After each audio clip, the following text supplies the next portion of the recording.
I'm the type of person to gather all the information before doing things, but that can hinder progress if you just keep adding more bits of information rather than like acting on what you already know. I spent a little too long deciding like, oh, which company to go with. But yes, I was able to open up the Roth IRA.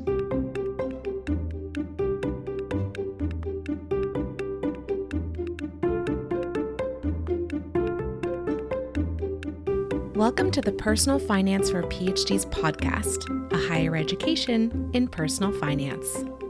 This podcast is for PhDs and PhDs-to-be who want to explore the hidden curriculum of finances, to learn the best practices for money management, career advancement, and advocacy for yourself and others. I'm your host, Dr. Emily Roberts, a financial educator specializing in early career PhDs and founder of Personal Finance for PhDs. This is Season 20, Episode 2, and today my guest is Gauri Patel, a first-year grad student in biomedical engineering at the University of Texas at Austin. Gauri is on an F1 visa, but she has lived in the U.S. for over 10 years. The financial questions Gauri has encountered are different from those typically asked by both U.S. citizens and new international students. Gauri and I discuss bank accounts, retirement accounts, tax reporting, and the cost of immigrating to the U.S. The tax year 2024 version of my tax return preparation workshop, How to Complete Your PhD Trainee Tax Return and Understand It Too, is now available. This pre-recorded educational workshop explains how to identify, calculate, and report your higher education-related income and expenses on your federal tax return. Whether you are a graduate student, postdoc, or postbac, domestic or international, there is a version of this workshop designed just for you. While I do sell these workshops to individuals, I prefer to license them to universities so that the graduate students, postdocs, and postbacs can access them for free. Would you please reach out to your graduate school, graduate student government, postdoc office, international house, fellowship coordinator, etc., to request that they sponsor this workshop for you and your peers? You can find more information about licensing these workshops at pfforphds.com/tax-workshops. Please pass that page on to the potential sponsor. Thank you so much for doing so. You can find the show notes for this episode at pfforphds.com/S20E2. Without further ado, here's my interview with Gauri Patel.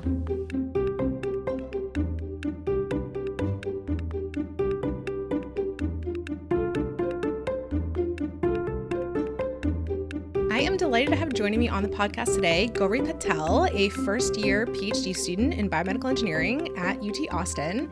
And today, Gauri and I are going to discuss being an international graduate student, but one who has been in the U.S. for a significant amount of time, and how the financial questions that you have at that stage are different than either, domestic graduate students or people who are international students and brand new to the U.S. So I'm really excited to learn from Gauri about this. So Gauri, will you please introduce yourself a little bit further for the audience?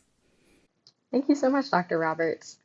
So as you mentioned, I am a first-year graduate student at the University of Texas at Austin, and I'm studying biomedical engineering, specifically in biomedical imaging. So my start in this field was during my master's thesis, where I studied a particular image analysis technique to understand how a tumor microenvironment could influence outcomes to therapy. And so I wanted to continue studying this, and so here I am doing more research in a PhD program.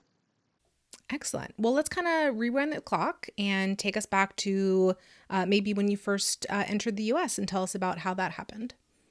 I first moved to the U.S. pretty much exactly 11 years ago, and it was because my dad had found a job in Michigan, and so at that age, you don't really have much of a say in where you're going. And so my family moved to the States, and I've been in Michigan ever since.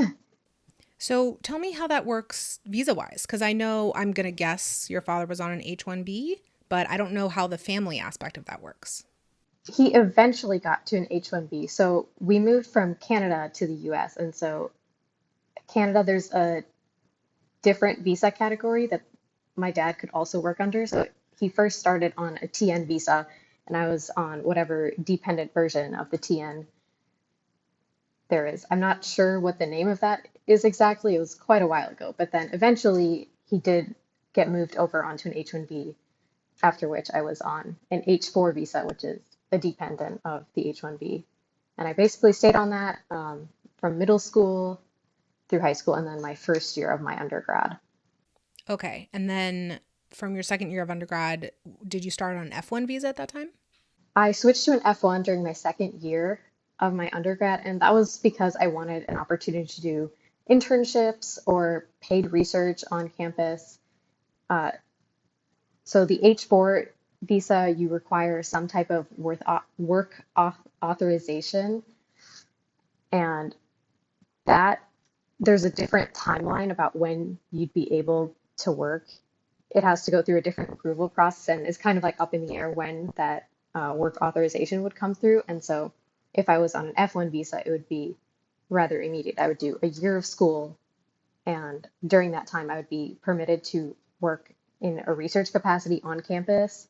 And also, it's pretty immediate. You can get authorization for CPT or OPT. And so that's why I switched to the F1.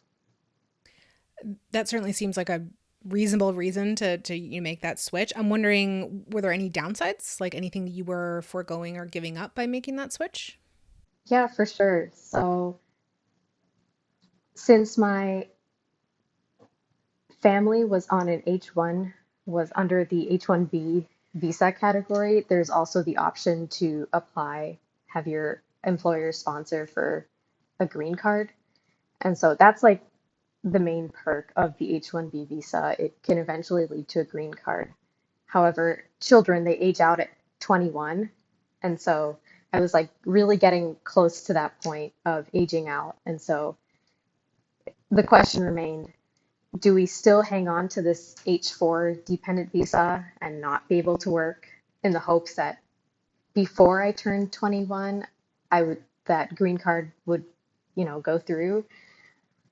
Or do I switch immediately and, cut my losses? And so we just decided that the green card was probably not going to happen before I turned 21. And so I might as well switch to the F1 visa at this time. Well, I want to kind of pick up with the green card process maybe a little bit later in our conversation, but let's kind of go back with your experience, doing research and everything through your undergrad. Um, it totally makes sense to me that you would want to have those potentially paid research experiences. Were you already thinking at that time that you wanted to pursue your field or science generally, or like did this basically the switch to allow you these experiences? Were you thinking ahead to graduate school, I guess is what I'm asking. Yeah, for sure. So I first started off, my first year, I was pretty set on pre-med. I wanted to go to medical school.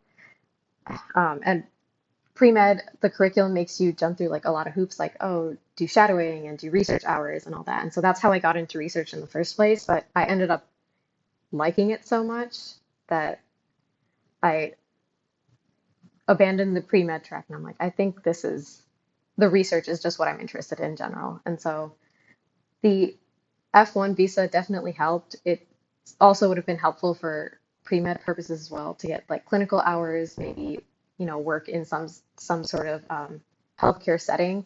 So working somewhere was like whether I wanted to go to graduate school in a research capacity or to medical school, working somewhere had to have happened. Yeah, that makes sense. Since we're talking about work then and paid work and so forth, can you tell me a little bit about, doesn't necessarily have to be your family's finances, but like what was going on for you financially during that time? And especially if there were any tie-ins then with like your visa status or your choices around that. Finances were never really a struggle for my family, which I'm very grateful for, because as an international student, I didn't get any financial aid or qualified for federal student loan, so everything did have to come out of pocket. So more about having paid work, it was more about um, finding a sense of autonomy and not having to rely on, my family being my safety net all the time. And so that's why I was interested in the paid work. And you told me during our pre-interview chat that you started listening to financial podcasts even as an undergrad, including this podcast. And so what led you in that direction of like being interested in finances even at that stage? Oh, yeah, it was pretty much. So I worked in this lab as a volunteer for 2 semesters. And then that summer after, I asked them, like, hey, can I stay for the summer and work here full time and also get paid perhaps? And they were like, yeah, sure, we can make that happen. In hindsight, I didn't realize how, like, oh, wow, that actually happened. um, Now that I know more about the research space, like that was kind of incredible that happened. But anyway, so I am like, oh, I'm about to get money for the first time. Um, And unlike some of my peers that I went to high school with, they all worked like, jobs at like the local ice cream shop, or they were, hosts at, some type of diner, or they tutored on the side. I couldn't do that on the H-4 visa. And so up until this point, I'd just been volunteering. This was quite literally like my first paycheck. And so I was like, what do I do with this? What could I possibly do with this? And I'm just the type of person to go poking and prodding for answers. And so I went to finance podcasts. Yeah, that's great to hear. I think when I had a similar like transition, coming out of undergrad and getting like my first stipend paychecks, like after that, I was asking the same questions like, oh, never had this control over money before. Like, what exactly do I do with this? I went to books because podcasting was barely a thing back then, but that's awesome that we have so many different like avenues you can go to now. Okay, so anything else you'd like to share with us maybe about the transition from, finishing up undergrad and your master's into graduate school in terms of your finances? And then we can kind of dig into the specific questions or concerns that like someone in your position has. I think the only big difference between my undergrad and master's and then grad school now is that in undergrad and master's, the amount I was making was like, it couldn't sustain all of me. My family was helping out with tuition entirely. And then now it's a different ball game. Like I can more or less like take care of myself on this stipend. And so that autonomy I was like really searching for. I feel like it's like finally coming to fruition. Like, oh, it's happened. So when you kind of approached me about doing this episode, you were saying, okay, yes, I'm an international student, but I don't have the same concerns of a brand new to the US international student. And I also have different concerns going on than someone who is already a citizen or resident. So just like point by point, like let's talk through like what you've encountered and sort of what you'd like to share with other listeners who might be in a similar situation. Yeah, for sure. So the first thing you do is when you get some type of money in your hands, it's like I have to put this somewhere. And so it's the first question is like, oh, what bank do I choose? And so I was consuming this financial content, and it was like, oh, you should start saving up for an emergency fund, and moreover, you should put it in a high yield savings account. But for international students, there are only a certain number of banks that will offer their services to you. And so the first bank account I had was a Chase bank account. I don't know if it's okay to name names Oh, for yeah, banks go or ahead. whatnot. Okay, yeah. So it was a Chase bank account, and it had some like stipulations on the minimum balance that should be in there. It didn't offer any interest at all. And so, in terms of all the different banks you could choose from, you're limited to a very set few. Um, so I had that bank account first, but then finally, after I got the work authorization to work on campus in this lab, and then after I got the social security number associated with it, it was after all that that I could open this bank account. And so anytime you hear like, oh, do this, do X, Y, and Z, like a pretty actionable step that seems easy enough, I always seem to find like, oh, I need to have this before I can do this thing. Yeah, it is. It is really hard, like as a podcaster, someone who does one-to-many communications, it's really hard to keep all audiences in mind and speak to like all audiences. So you're absolutely right. Like if you're listening to a US based, personal finance podcast or like reading a book or something else, like you definitely have to put another filter on that and say like, okay, is this actually going to be possible for me? And the answer is like, just like you said, yeah, there are banks that will work with you. It's just not necessarily every bank and not everyone's going to make it easy. And some people need the SSN and some don't and so forth. So like you just have to be there's just another selection criteria on that. Absolutely. So since like having that Chase Bank at first, have you subsequently opened or been able to open any other types of like higher yield savings or something like that? Yeah, for sure. I primarily use my SoFi bank account now, and it was pretty easy to like get the account, but it's only after you've got some type of job lined up and you're getting paid for it, and you've got like all the things that come with the job first. Like you need to have that SSN, which is not like oh, I'll just like apply for it type of thing. They're finding the job is not like the easiest thing in the world. So you could hear the finance advice, but know that there are steps you must take before you can, enact those. Yeah, in general, it's like a thing I have to Google, like, oh, open up a Roth IRA. Can I open up a Roth IRA is something I have to Google. Emily here for a brief interlude. Tax season is in full swing, and the best place to go for information tailored to you as a graduate student, postdoc, or postbac is pfforphds.com/tax.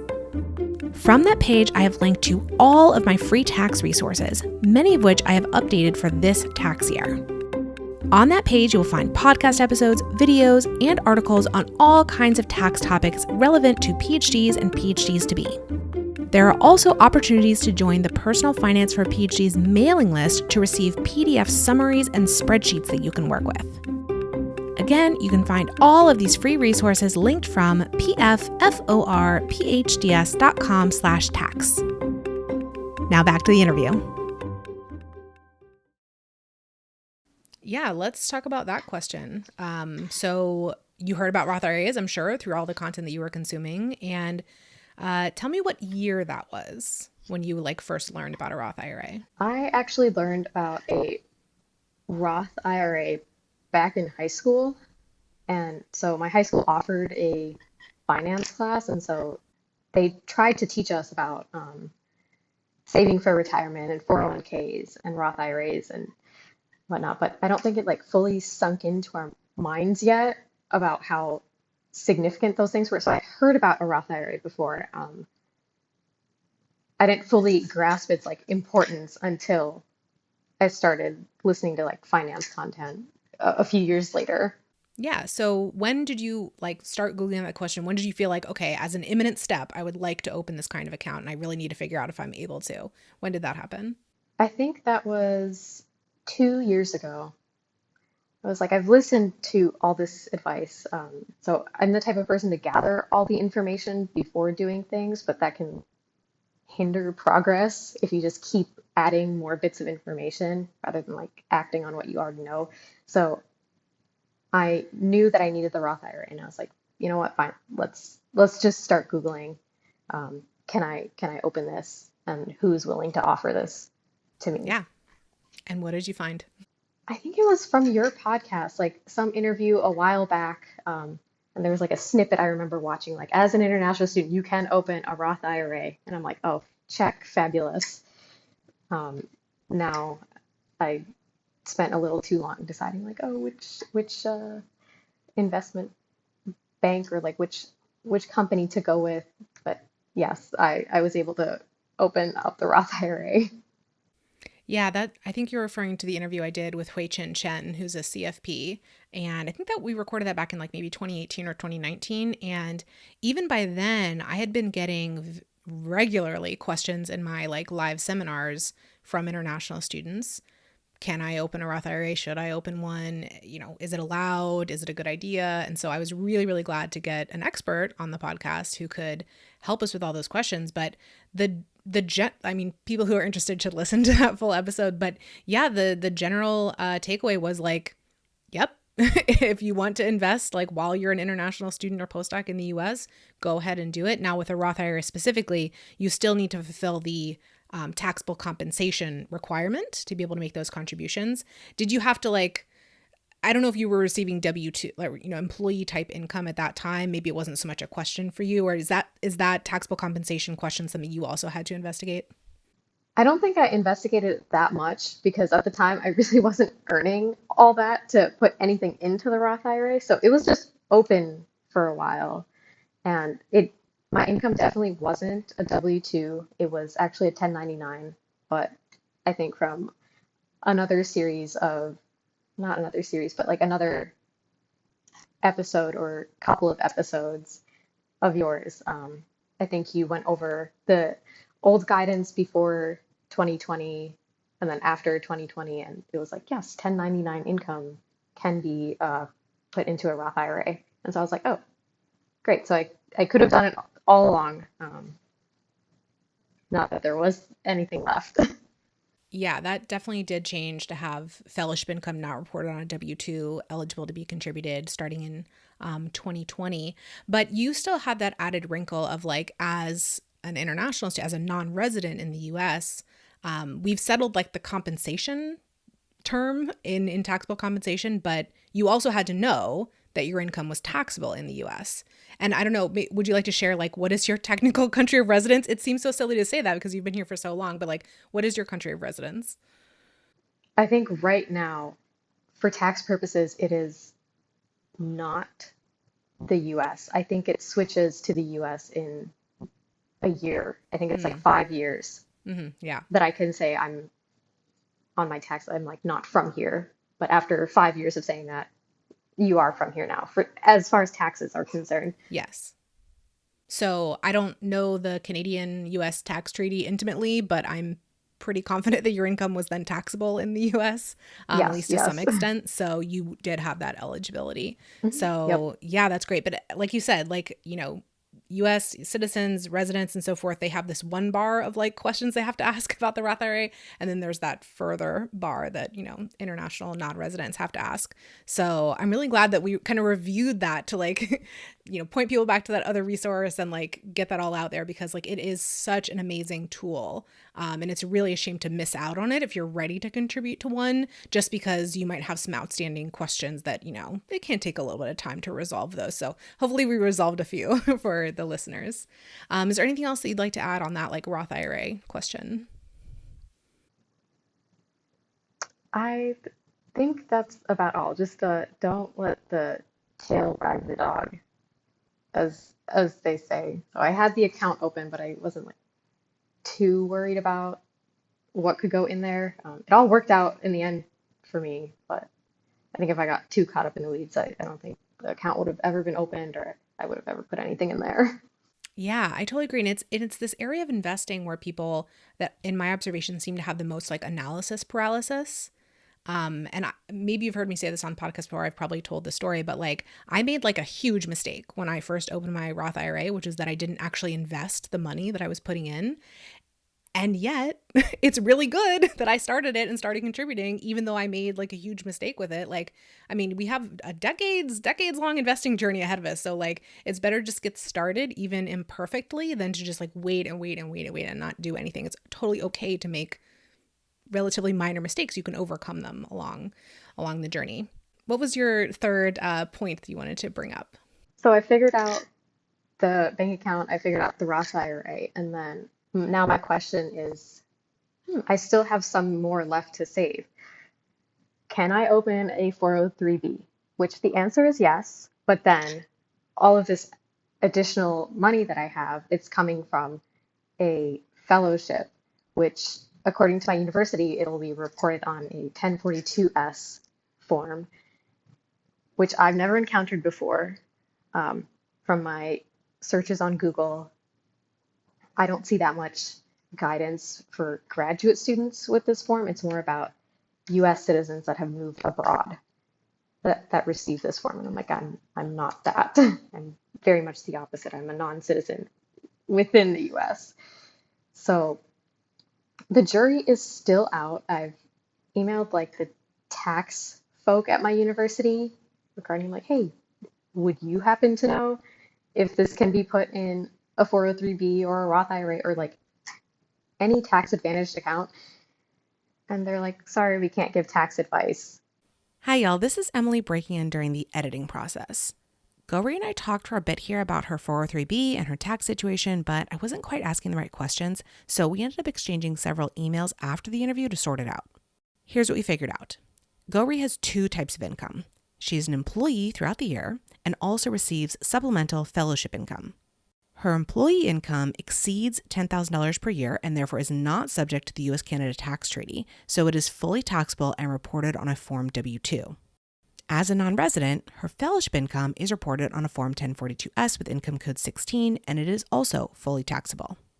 Gauri's question was whether or not she could contribute her Form 1042-S income to her 403b, and the answer to that is no, because it is fellowship income and only employee income can be contributed to a 403b. But she does have employee income, and that's why her university allowed her to open the account, and she could contribute to it from her employee, i.e. W-2 income if she chose to. The reason she particularly was asking if she could contribute the fellowship, i.e. Form 1042-S income to her 403b is because of the automatic 14% income tax withholding rate, which is rather high compared to her effective tax rate. So our conclusion is that she can contribute to the 403b, but not from the particular pot of money that she wanted to. And even though she has that annoyingly high income tax withholding rate, it's all going to come out in the wash at tax time, likely in the form of a tax refund. Okay, now back to the interview. Was there another point that you'd like to bring up in this sort of question about having been in the US for like a very long time, yet still being on this F1 status? The main goal of consuming all the finance content is answering the question of like, how do I build a financially stable or good life for myself years in the future if I'm in the US? But because of my visa, I also have to, it's like vacillating between, yes, think long term, but also, what if you're not here long term? What then? So, of course, that opens a can of worms like, what if this, what if that? But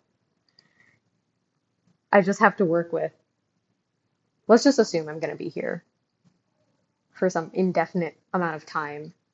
And then if the day that I have to go back to Canada comes, I will deal with extricating myself from all of this money that's invested in these US based accounts at that point. I think it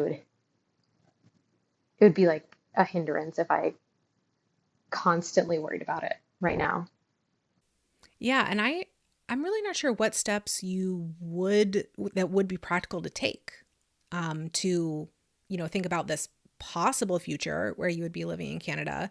I don't know, open a Canadian bank account. Like, I'm not even sure what would be like a reasonable thing to do. Like you said, for an outcome that you're hoping is not going to come about and has probably a low chance of actually coming about. I think you're exactly right just to say like, I'm going to build what I can here. And if the day comes when I have to make a change, I'll make a change then, but you don't need to anticipate that. Yeah. And I think that was the answer too from that podcast episode with Hui Chen Chen. She was just saying like, yeah, if you end up leaving the US later, whether because you wanted to or because you had to or whatever the reason, you can sort of cross that bridge when you come to it. Like, don't let that be a reason for you to not build wealth and build your financial life in the US. So I think you're taking exactly the right path. That's fabulous to hear. Do you have any current financial goals? Current financial goals. So the immediate thing would be to restore my emergency fund. So my emergency savings, I had to draw out of that for moving to Austin from Michigan. And so the moving costs and then furnishing, the apartment, the first few months of, rent before the stipend payments came in, I used my savings to tide me over during that time. And so right now I need to work on restoring that amount. So that's my immediate goal. And then once that's done, I think that should take up to a year, depending on how aggressive I'd like to be. After that point, I will have to decide where to redirect those extra funds that were going into my emergency savings. Like, should I put that into a taxable brokerage account or finally answer that 403(b) question? And so send those funds over there. Where should those go? Would be the next question. And are you also thinking about a potential green card in the near future? And like, what are because I know there's sometimes hefty financial costs associated with that transition. Oh yeah, for sure. So the past, I think, 2 or 3 years, my visa has cost about $500 a year in different work authorization fees or different petition fees. So I already have that in the back of my mind, like, oh, every time I need to do something with my visa, it'll be a couple $100s. But for the green card application, for someone that is seeking a PhD, there is a employment-based visa that I myself could petition for if I demonstrate that I've done outstanding research in my field and I'm a person worthy of staying in the US. Um, and so just for that, just for two forms relating to that, I think it's called immigration for alien worker or petition for an alien worker, something along those lines. The fee for that is around $700, and then the adjustment of status. So to adjust my status from an F1 to this employment-based visa, that would be around $1,400. And so just for those two forms, if I were to go about it without the help of any sort of immigration lawyers, whatnot, that's already over 2 grand. So I definitely need to have some sort of bucket larger than a couple $100 ready to go for when that day comes about. And also I have to decide, like, do I even want to pursue that path, or would I prefer to just go the more routine route, which is employment based um, visa, so like pursuing an H-1B track. So up in the air. How will you make that decision? Or I guess I'm also asking, like, you mentioned earlier about, the number of years you'd been in the US and having to make a decision about F1 versus staying on the previous status. Is there an amount of time that you're looking at that you've been in the US or been on the F1 visa where you'll need to make this decision? Or is it really kind of up to you? You can do it at any point. The sooner it happens, the sooner like a weight would be lifted off my shoulders about like this always, you have to keep in the back of your mind that like you're not necessarily here forever, whether you choose to be or not to be here forever. So it would be like a mental weight, relieved. The F1, since I'm in a STEM field, I could have my OPT go for, I think, up to 3 years with the extension. And so within those like 3 years, I'd have to make some type of decision about whether my employer can sponsor for an H-1B visa or I'm going to go about it on my own.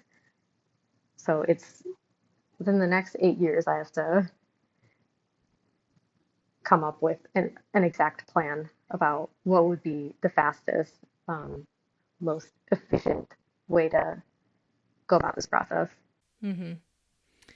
And if you decide you wanted to do it on your own and you have those fees that you're looking at, plus maybe you might want to pay a lawyer to help you as well, are the finances going to hold you back? Or do you think you'll be able to save up the requisite amount of money by the time you want to go about this process?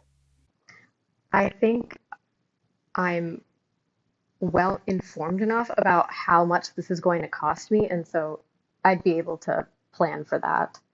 Regardless, it would still be a stretch, but it's not like this is happening 6 months from now, or, this is happening in a very short amount of time. Like I have the time to prepare for this type of scenario.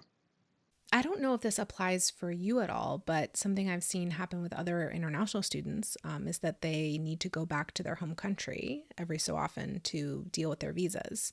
Has that ever come up for you? And if not, is it because you've been in the US under all these different statuses for so long, or is it because of the relationship between US and Canada, or like how does that work? It's a US and Canada thing, so it's a special caveat in this regard as well. So most students need to go through a visa interview and actually receive approval to study in the US. However, I'm Canadian, and so I simply have to be accepted into a US university and show that I have some method of paying for my stay here. And that's all the evidence I have to give to study. I don't have to continue to go back to Canada to renew my visa or even have any documentation for the exact visa. I see. I'm just throwing that out. There's another potential cost that I've seen international students bear uniquely, these like high fees of international travel every, few years to deal with that like particular issue. Yeah, I mean, the more that obviously I was not an international student, so like, but the more I learn about the financial aspects of having this status in the US, like there's just kind of more that burdens that kind of get thrown on the pile. Like, okay, no access to student loans, can't side hustle, have to pay fees for visa related items, maybe for travel as well. Like, just it emphasizes very deeply for me the importance of paying a living wage, and not just a living wage, more than a living wage, to graduate students, especially international students, because there's no ways to pivot. If you are financially on your own, if you're financially independent from your family, then you have to make it work on the stipend, like you've been talking about, and you have all these additional fees that can pile up as well that domestic students don't have to worry about. So, Yeah, yeah, I'm really glad that you brought this up and that we got to have this conversation. Is there anything else that you want to add about, being an international student, having been in the U.S. for so long, or about your current financial goals, or anything else? pro tip for international students.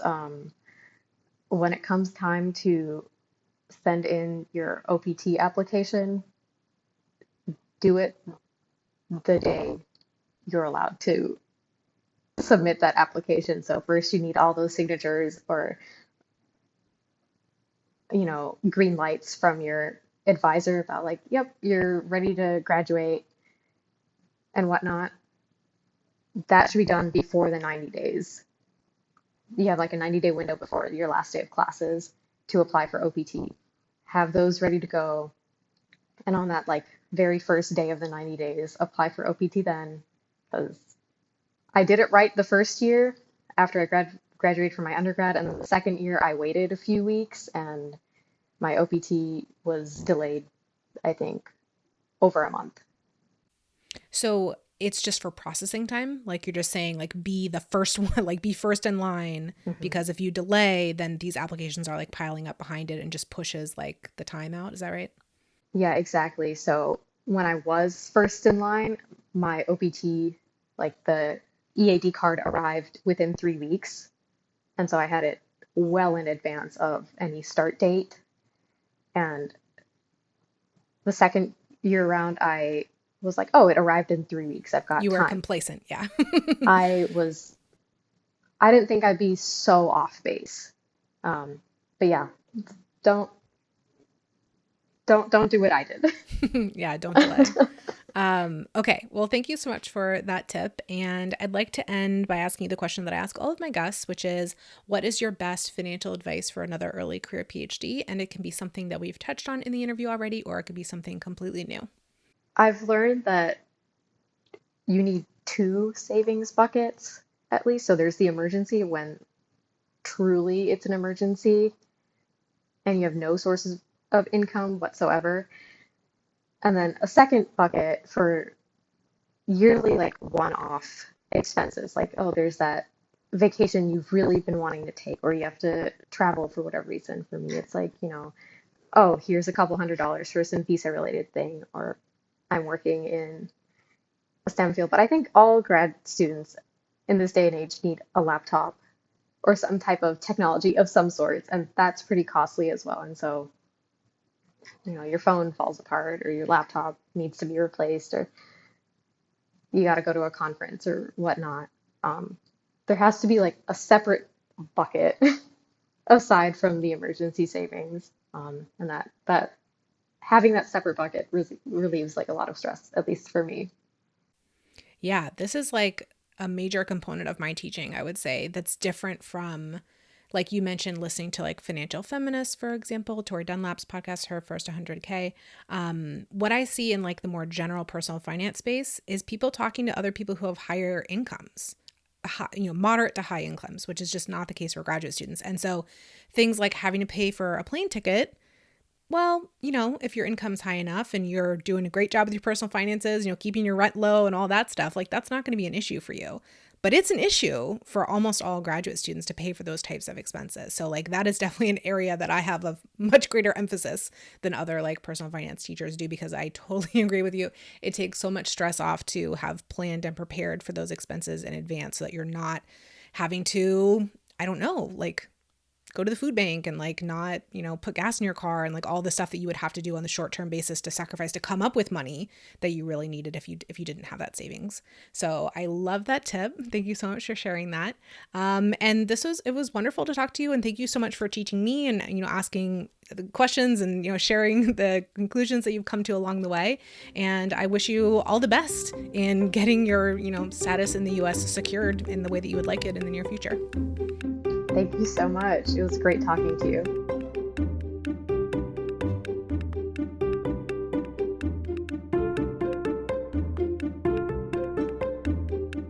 Listeners, thank you for joining me for this episode.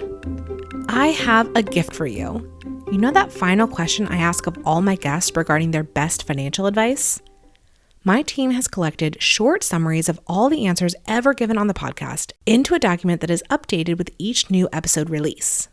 You can gain access to it by registering for my mailing list at pfforphds.com/advice. Would you like to access transcripts or videos of each episode? I link the show notes for each episode from pfforphds.com/podcast. See you in the next episode. And remember, you don't have to have a PhD to succeed with personal finance, but it helps.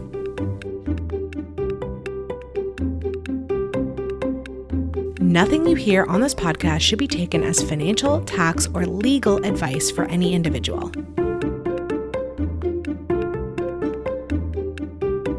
The music is Stages of Awakening by Poddington Bear from the Free Music Archive and is shared under CC by NC. Podcast editing by me and show notes creation by Dr. Jill Hoffman.